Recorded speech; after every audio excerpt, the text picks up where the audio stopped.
Hello, guys. Welcome to Swamp Chats episode 2, I guess is how we would say it. This is the pregame to the Gators game this Saturday. Of course, I am Kai Chen Chisholm, also known as Samurai Radio. You can see it on your screen, SAMURAIIRADIO. And joining me, as always, is my co-host for these pre-games, post-games, whenever any videos come out, Manny. Manny, how are you doing today? Very good, my friend. Excited. 2 days away from football back at the Swamp. Heard it was orange end zones. That I could live with. About it earlier. Yeah, I mean that I guess is great. I mean, I was hoping it was blue. I guess I'm a big blue guy, but hey, listen.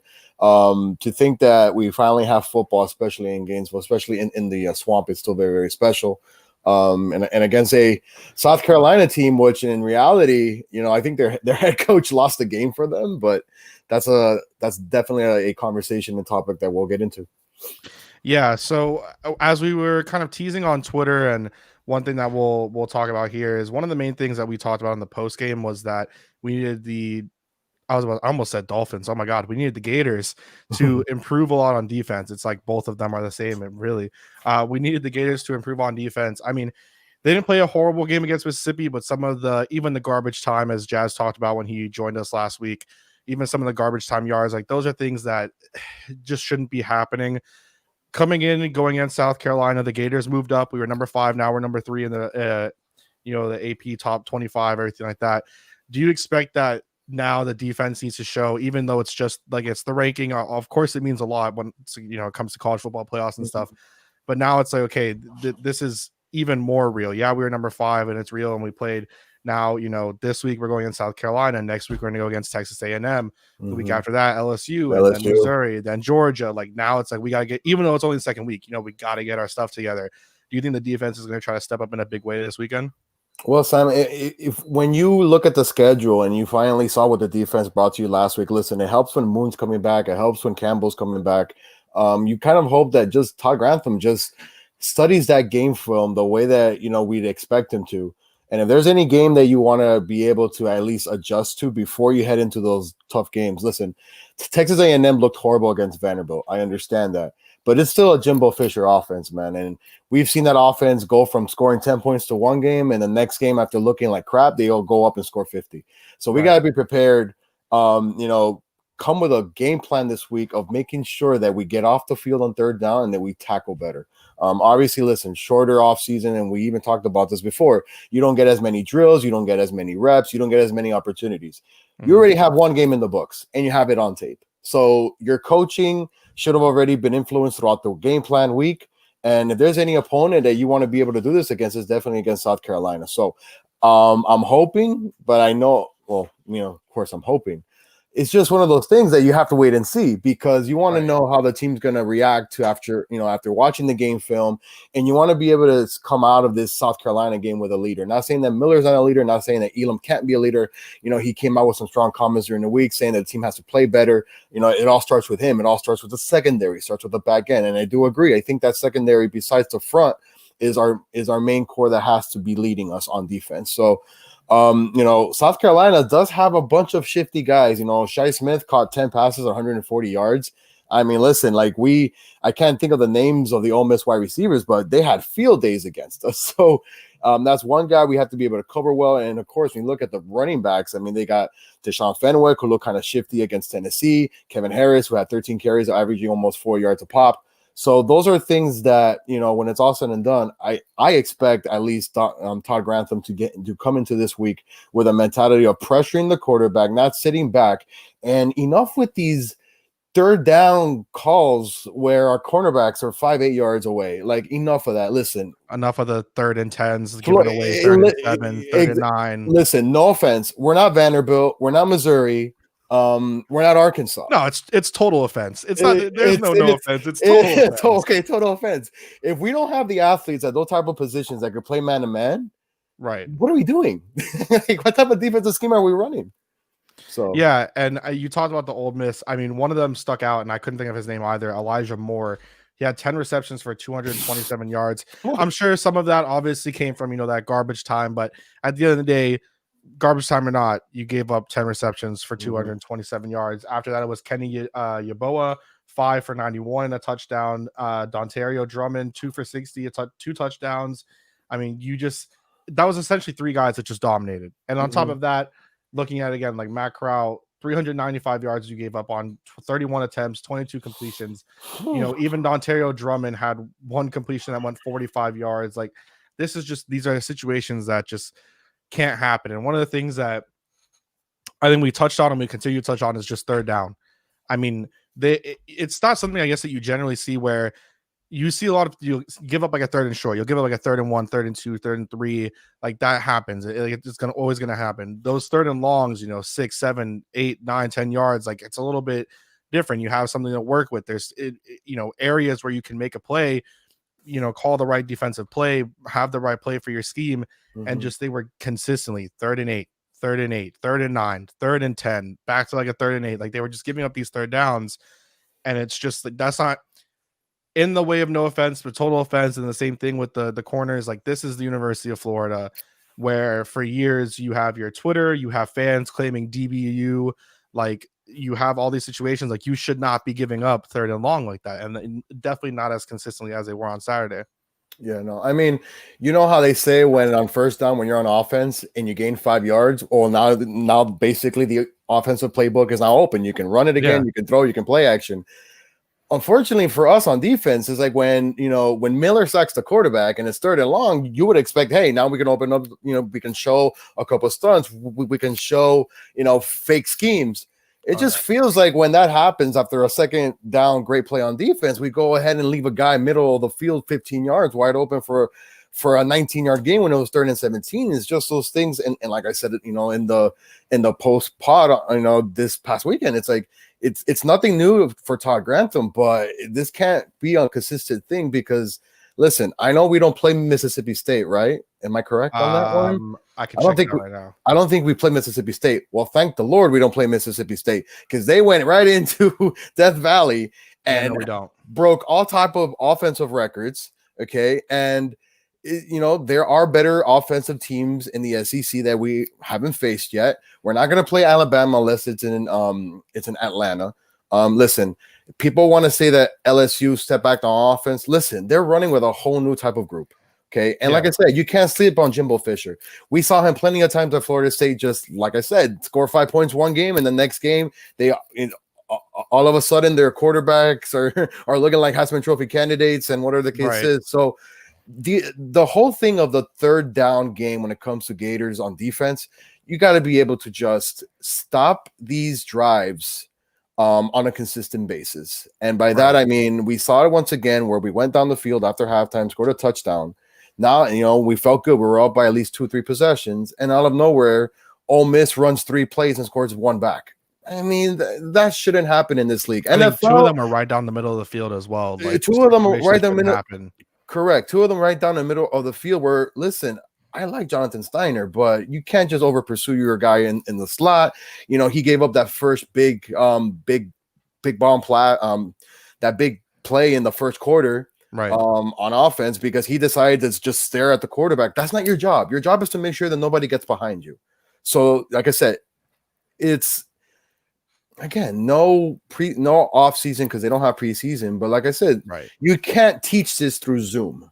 You can't coach this through Zoom. You need to be able to be there physically, watch it as it happens, and get taught to do it, and then you perform on it.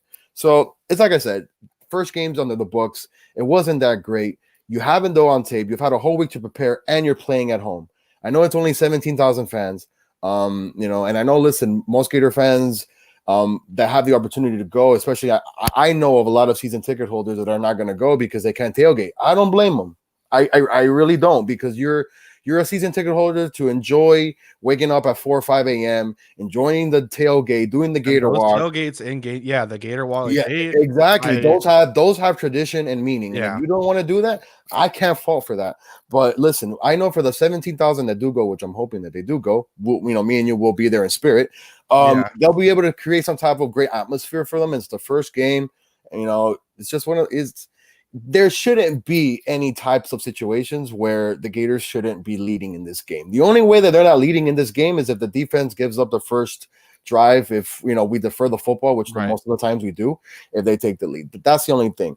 South Carolina's quarterback Colin Hill should not be beating you, in a 3-step drop. We're talented enough up front, especially with Moon coming back. Which congratulations to Moon. I saw he's a candidate for one of the trophies there. There's so many college football trophies. I can't keep up It's with them all. ridiculous. I Yeah. can't keep up with them all. With Campbell coming back, in reality, Todd Grantham doesn't need to blitz if he trusts his guys that could bring the pressure up front.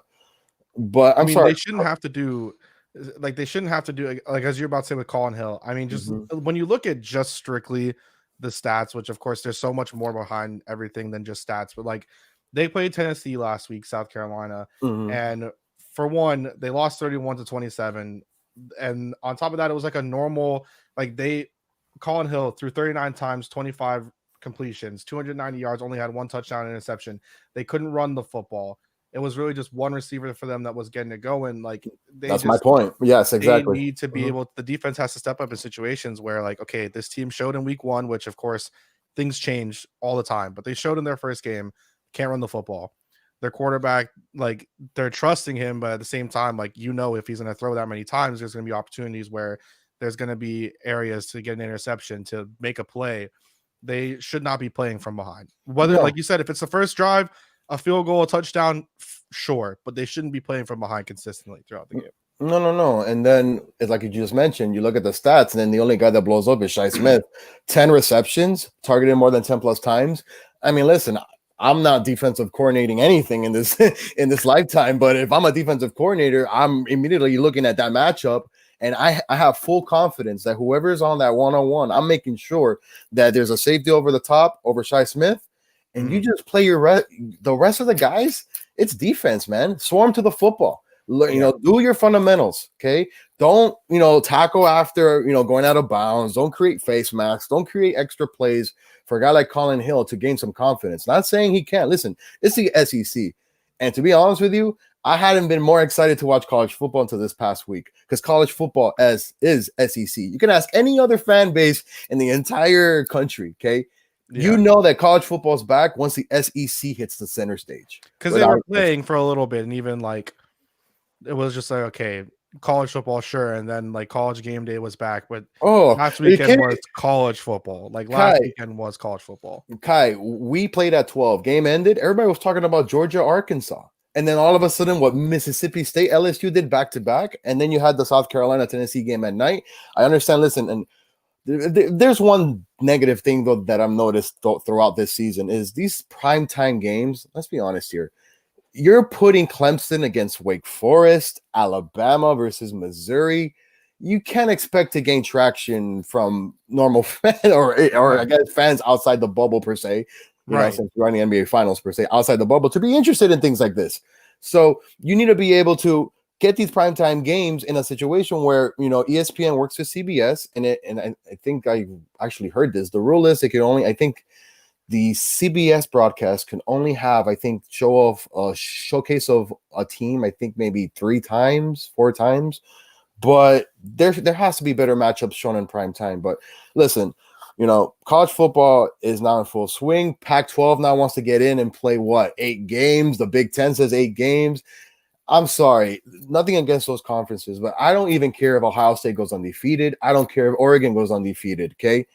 If you do not have the majority of college football teams in this playoff, at least SEC, that have a record that are decent, what I mean is, being 10-1 or being 9-2, but you're going to put an Ohio State in there just because, it creates revenue and money, then it's a complete joke.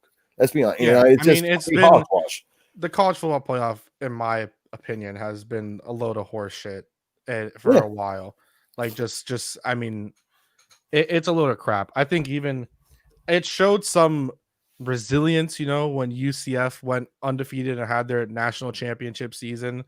And like, I felt like that was like, okay, they're like, okay, nope, we're not gonna fall for this. This is just kind of like a situation, maybe like a once in a lifetime. But going back to like stuff with the swamp and the environment before we get into Trask and then close everything out, it's that environment. I went to my first UF game last season. It was the first time I've ever gone. I had always, since I was a little kid, I wanted to go to UF. Things didn't fall the right way, but I went, and I was in the student section with my friend, and it was just like this atmosphere. It's like even 17,000. If there's 17,000 Gator fans there, it's going to be an insane environment. And as a Gator player, you have to feed off of that. And you have to be in that situation, especially for the defense. Like that's going to help because it gets loud. They cheer hard as hell, and they're there from the second the game starts to the second the game ends. Like even if there's, let's say, 15,000 fans there, it's going to rock. And I think that environment's going to be freaking amazing for them. If, fans go in situations like that. Of course, I remember I told you I was thinking about going, and I ultimately decided. No. I mean, it's unique. It's different. It's weird watching College Game Day in the way that we do, right? You got poor Lee Corso with mascots down there by the pool, and then everybody else is just in a different area.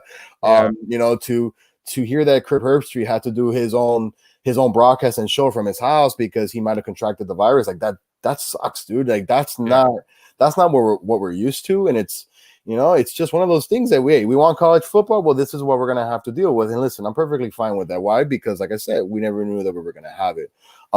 But to talk something about is better than nothing. Correct. So I saw fans in the Arkansas game. They created a little bit of noise here and there. The little bit of fans in South Carolina, though, I was impressed with. These fans made it sound like it was at least 40,000. I think in reality it was probably maybe 20. They were pretty loud. But one thing that I do want to hit on the Tennessee Volunteers. You have a smirk on your face. Their fan base can be listen, I've realized this real quick during the offseason that Georgia and Tennessee fans have the same pain and have the same, I guess, think they know it all type of mentality. Tennessee is expected by the fans that I know. Tennessee is expected to play top 5 ranking football every single season just to be let down every single season. So when you watch their performance against South Carolina didn't do anything special, but what did Tennessee gain off of that was Will Muschamp not going for it on 4th down, being down 4 under 5 minutes. Being Will Muschamp, which we know how that is. We lived it. Unfortunately. And Tennessee, like there's the same, it's the same script, it's the same movie. So they're excited that we have to play them the final game of the season. Who knows if it means something up there in Knoxville, but I feel quite confident. You know why? And this is what it is. We're going on to the next topic. Kyle Trask has defined what it means to come off the bench, and Kyle Trask has not only been resilient, but the man has shown poise, pocket awareness, and complete control of this offense, which I'm sorry, it looks complex as heck. You got to know where you got to set up your guys. You got to know what the coverage is in order to, what helps is being in the shotgun because you can see everything. But the maturity that Kyle Trask has taken over from this football team, from, being entered into, at Kentucky to, now we see him the first game against Ole Miss, tying a record with 6 touchdown passes in the first SEC opponent, game. I mean, listen, is Kyle Trask, after it's all said and done, I know it's early, but I have full confidence in asking this question. This is how much confidence I have. Right. Is Kyle Trask a top 5 Florida Gators quarterback after it's all said and done? Now, let me give you my top 5. Okay. Here's my top 5 that I seen. I know people might have my other ones because they're older than me. I have Tim Tebow at 1. I have Danny Werfel at 2. I have Chris Leak at 3. Now, people will tell me, well, how's Chris Leak 3? I'm like, because I rank my quarterbacks because all 3 of them won our championships. That's the way that I see it. And then when it's all said and done, I'm going to put Steve Spurrier there at 4. And I feel like after this season, no matter what happens, because I have a feeling we'll be going to Atlanta. And I had a dream that maybe me and you, Kyle, will be there. I don't know how. Kyle Trask will be number 5. What do you say? I was going to say I'm surprised I didn't hear any Rex Grossman at all. Well, he's 7. he's a little bit. He's 7 for me. He's actually 7 for me. I mean, I'm not gonna go too crazy. I mean, I have Doug Johnson at 6. That's just me, but everybody. I mean, with Coach, I feel like you have to have him in there. Yeah, Like regardless. he's got to be in there. Tebow for me, I mean, he's one of the main reasons why I'm a Gators fan. It's just Oh. he's gonna be my one no matter what. And yeah, of course, it might be the same thing. It's just because we're younger, but Mhm. like I just to get into a little like a tangent. Like I remember, I think I told you like one of the main reasons why I'm a Gators fan is my sister went to FSU and everyone else in my family were fans. And I Oh. was like, you know what? I'm gonna be different. And who do you hate? Who do you hate? Both of you hate UF. All right, I'm gonna be UF fan. And then down the line, Tebow came, and I was just like, it was just something about watching him play, his heart, his fight, like everything about it was like what I loved about sports is like no matter what, always pushing forward, no matter what happens. And like unfortunately, it didn't work out in the NFL, and it's not really working out in or in college baseball, in baseball, with the Mets, or not really the Mets, but like, But he's living a great life right now. I'm yeah, not, I'm not jealous at all. no, for sure. It's just like No. it's who he embodied everything for me and what it meant to be like a Florida Gator and Mhm. what it meant to like fight for like the logo, to fight Ed Ben Hill Griffin, to like be it just he personified it for me. So he'll always be one. And I see some of the although Trask I wouldn't say is like animated, he just shows like like you said, pocket awareness. He has the confidence to just like I'm gonna stay in the pocket. Sometimes I'll take a hit, sometimes he'll move out. But he just kind of shows that where like I haven't felt that in such a lot, probably since Tebow. Yeah, since Tebow. Like I haven't Mhm. felt a quarterback that's like, okay, I know that you might make a mistake, but that's fine because you'll be able to live with your mistake, and we'll be able to live with your mistake as a team and try to overcome it and continue to move forward. When we had guys like Felipe Franks Mm. in there, and I never hated Felipe Franks. I thought like when we got him, I was like, okay, this guy could turn into something. But like it would always be, please don't throw an interception. Please don't make a mistake. Please don't Yeah. do the wrong read. Yeah, When for we sure. had shit, I can't remember his name. He's the son of a head coach in the NFL. I think he coached for the Raiders. I can't remember what his Oh, name is. Del Rio. Yes. Del When we had Rio. Luke Del Yeah, Rio, it Luke was Del like Rio. I wasn't confident that he was gonna put like there was never any confidence there. And it was just like, okay, I know if you make a mistake, our entire offense is gonna crash. The game's over. If you make one mistake, two mistakes. I feel like the confidence in Trask, the confidence, with Dan Mullen and the offense is like, okay, even if you make a mistake, we're gonna be fine. You could Correct. make that one interception, but we're gonna be able to now we're seeing, we're gonna try to run the football and pound the rock. We saw it last season, LaMichael Pirine was able to run, and we're like, okay, this is where, and finally, because it seemed like I was one and I was telling someone, it's like he was always kind of like you saw the talent, but he never really got the chance and got the chance, and last season just took it away, drafted by the Jets, unfortunately, because the Jets suck and they don't know how to run the football. But it's like Trask, I feel that confidence. I'm like, even again, if you make a mistake, I have just the wholehearted opinion that you're going to be able to overcome that. Offense to be able to overcome that. And if he gets us to Atlanta, I think that's enough to like push him in there, because it's like with what you face, you were the backup to Felipe Franks. Felipe Franks got injured. You came in and you played great. You almost beat Georgia. You were fighting with LSU. Like that's, and both teams when they were pretty freaking good. And I mean, LSU freaking national champions last year. Joe Burrow, #1 overall pick. Like he just off of the track he's had in the last year would push him at least to like 5. Yeah, no, for sure. I mean, it's something to say that when you trust your quarterback on a third and long. I mean, it's Yeah. just it's something for me that when I've been watching football for as long as I have, you know what I'm saying? Like when and Not then just running a draw and getting 2-3 not yards and just help the running a punter, like draw, not just going for a quick screen, even though most plays happen on quick screens because that's just the Dan Mullen offense. But when yeah. you're at 3rd and 7 and 3rd and 8, okay, especially on the first possession at Ole Miss, okay, 3rd and 8, 3rd and 9, the crowd sounded pretty decent. They were going crazy per se. Whoever was there, plus the cardboards were moving back and forth because I don't know how that's possible. And at Ole Miss, Kyle Trask receives the snap from the shotgun, waits 2 seconds, scans the field. He knows he's going to get pressure from the right. He's not even looking at it, but he can sense it. Escapes to the left, gets back into formation, throws a beautiful pass to Kyle Pitts for the first down. You can't coach that.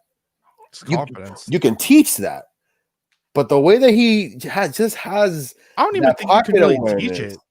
Well, I mean you can, but I feel like stuff like that is really in you. And well, going back yeah, to Joe Burrow, it's like the thing with Burrow is everyone said, okay, he's obviously he popped last year, and then he's showing now at least in his first few games with the Bengals, like, okay, this kid is legit. Like, this isn't just a 1 year fluke, but it's like just the confidence, the way where you're going to take the hit to get the ball where it needs to be. Like, it's just, you can teach it, but it's also like that's who the person is. Like, that's just how they are. That's their toughness, their grit. Like, to be able to know, like you said, I'm going to probably most likely take a hard hit right now, but I'm going to stay that extra second, 2 seconds and get the ball downfield. Kyle Pitts reception, first down. Like, that's some of the stuff that like you can teach it and you could try to get your quarterbacks to stay in there, but like that's hard as well. No, and then like another thing I've noticed too with Kyle Trask, he puts the ball in only where his guys can catch it. And if he has plenty of time to scan the field and to be able to make that persistent throw, which then creates the yards after the catch, that to me is what's so damn impressive, that he puts the football in a position for you to catch it and to be able to turn up the field. You didn't have that confidence with Felipe Franks. Maybe there were one or two throws, and the only throw that I can remember that he actually led the receiver, as far as, like I'm saying, he did play, I believe it was what full year 2 years ago, and then obviously he got hurt last year. Right. He beat Miami. He had that long pass to Hammond, but his deep ball wasn't the best accurate one that we've seen in quite. It wasn't great. Let's be honest here. It wasn't great. But Kyle Trask just has that touch to be able to put the football just where his guys can catch it in front of him and to create that extra plays that happen afterwards. And that's what I mean that is needed in a Dan Mullen offense. And, he doesn't have those receivers of last year. No Vance Jefferson, no Hammond, no Cleveland. So that's what I'm hoping, that Grimes becomes, listen, we know Tony's going to do his thing, but we need Tony to get off special teams. Yes. And once again, I see him there, and it just blows my mind how a guy like that. If he's on special teams again on Saturday, you're gonna he's on fire. Well, he's gonna be, unless because Dan Mullen right now, he's having his his weekly radio show, and I'm hoping somebody's asking him, hey, is Tony still on special teams? I'm hoping he's saying no, but he's I see him right now on the depth chart. He's number one, so that's just something that we're gonna have to live with. God forbid there's an injury. But it's just Kyle Trask is just unbelievable, man. Come off it's just like you said, come off the bench at Kentucky. You're down by 2 possessions. The rest is history. It's just, what I'm saying. Yeah. And then, like I said, the losses. We should have beaten Georgia. We didn't beat Georgia. Third down blunder once again on defense. I thought offense could have done a little bit better. Could have taken advantage of being able to run more zone towards that weak side of the Georgia Bulldogs defense. Except we wanted to be stubborn. Mullen wanted to he wanted to prove a point. It didn't work, and we lost. Next game, LSU kept us in it. If it wasn't for Kyle Trask's arm, that game might have been a 3-touchdown blowout by LSU. We stayed in it in Death Valley. So those are maturity things that you see as the year passes on. And it's like you just got to feel confident that, listen, Kyle Trask can throw an interception. But on the very next play, he'll make sure he'll make up for that. You couldn't say that with Del Rio. You couldn't say that with Felipe Franks. You could have not said that. There was another one before Tim Tebow. So, there was another one too, but I can't remember right now. But like, I don't remember. I don't want to remember. But it's just one of those things that, listen, I hope that on Saturday overall, as we're closing out the show, I expect the defense to play much better, much improved, especially down the stretch. Now that you got to go to Texas A&M the following week with a Jimbo Fisher offense. Their offense hasn't done nothing. Listen, it's still a very good pro style offense once it gets going. LSU for sure. Listen, I think their offense is going to get it going 2 weeks from now. So when we got to face some, I think we go to Death Valley, if I'm not mistaken. I believe so. We went. Because they were supposed to come to us this season, but because of COVID, obviously that changes everything. Yeah. So listen, I expect a full 60-minute game of Gator effort. They're coming to us. Oh, they're coming to us. Oh, well. Yeah. Well, at least it says LSU at Florida. Yeah. So. Yeah, Ben Hill Stadium. So you know what? We're gonna move quickly to game picks here. I expect another big day from Kyle Trask. I want to see us run the football more. I need to see, Pierce get more touches. I just want to play a great offensive game that's led by the defense per se. I want the defense to set the tone, because we need to see this defense come up with leadership. We need this defense to come up with, the tone setting per se for the game, especially with the first game. You need someone to step up. I feel like last season, it was always like, I feel like for always it's offense, defense, whether it's the Gators, whether it's another team, you always need one person to step up. Last season, the one that I like just kept looking at, and now drafted by the Houston Texans was Jonathan Grenard, Jonathan Grenard. like Well, transferring in. It was just like he was exactly. He was that a setter. transfer, so yeah, Yeah, but like he was that setter. He was like, as weird as it was like as Jonathan Grenard goes, this defense is gonna go. And yeah, the pass rushing ability that he brought transferring in, the corners obviously were playing well. Like that, you had someone step up and show like I'm the leader of this team, whether it was at corner, whether it was at edge rusher with Jonathan Grenard. Like it was like I'm the leader. As we go, I go. As I go, we go. Like it was just that I want to see the confidence. I want to see the defense come out and, like you said, like set the standard for the rest of the game. correct. Like we're gonna punch you in the mouth, and we're gonna just then on offense we're gonna punch you in the mouth like on running, Yeah. and set the tone. Absolutely. So, one final note here, guys. Quick NCAA transfer news per se. Today, 5-star freshman running back DeMarcus Bowman. He has entered the NCAA portal. Apparently because he's now the number 3 running back on the depth chart, with Etienne obviously being full healthiness. So he has entered the portal. Bowman chose the Tigers, I think, for a family connection. I think you had mentioned, Kai. Yeah, his grandfather. But he had his grandfather, but he had chosen offers over Alabama, Auburn, Florida, Georgia, and Ohio State. He's from the location nearby to Gainesville. So listen, we know that running backs haven't been quite a staple when it comes to recruiting for the Gators. I think this is one of the best opportunities you have to bring a guy like that with that type of talent in for the future. Not saying he can't play, because obviously you have Lingard, you have Pierce, you have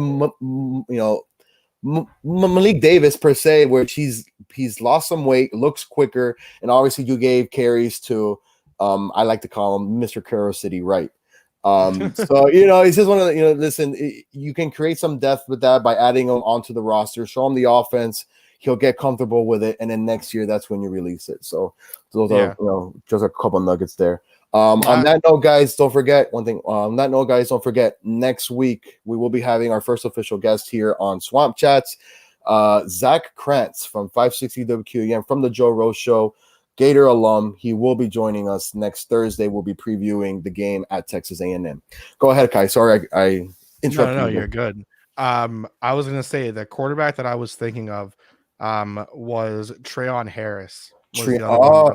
That's right. Wasn't he supposed to be the something special, throwing and running, and him, and I think he was under Muschamp, right? I believe so. Was he under Muschamp? But it went from Treon Harris never had a touch though to his throws. They always had that floating, that Robert Marv Miami thing of floating the football. I never really got to the guy's hands. Yeah, but that's the one I was thinking of. And then after that, it was Greer. And then, of course, we know what happened with Greer. And then Luke Del Rio. And then the other one I was thinking of was Austin Appleby. Oh, Lord. Of just random quarterbacks that have, the list is really interesting. John Brantley, Jacoby Brissett apparently started a few games. Jeff Driscoll, Tyler Murphy, Skylar Morweg, Morhinweg, sorry, Treon Harris, Will Greer, Luke Del Rio, Austin Appleby, Felipe Franks, Malik Zaire, and then Kyle Trask. Since Tebow. Wow. Kyle Trask is our savior, man. Yeah, for real. From watching great quarterbacks play at the UF, because holy crap. It's been brutal. It's been brutal since Tim Tebow. So all right, guys, with here, we're going to close it out. You can follow my man Kai at Samurai Radio. You can see his at information right there. You can follow me at MannyC_17. Make sure to follow the 5R Swamp Chats. We are part of the 5 Reasons Sports Network. We can't thank Ethan Skolnick enough for giving us his platform. Obviously, listen, it was a tough night last night, tough Heat loss, but this is what it means to become part of Heat culture, man. Yeah. If last night doesn't get you, upset, listen, we understand injuries are part of the game. And I know I'm going off topic, but again, we're all just one family here. Right.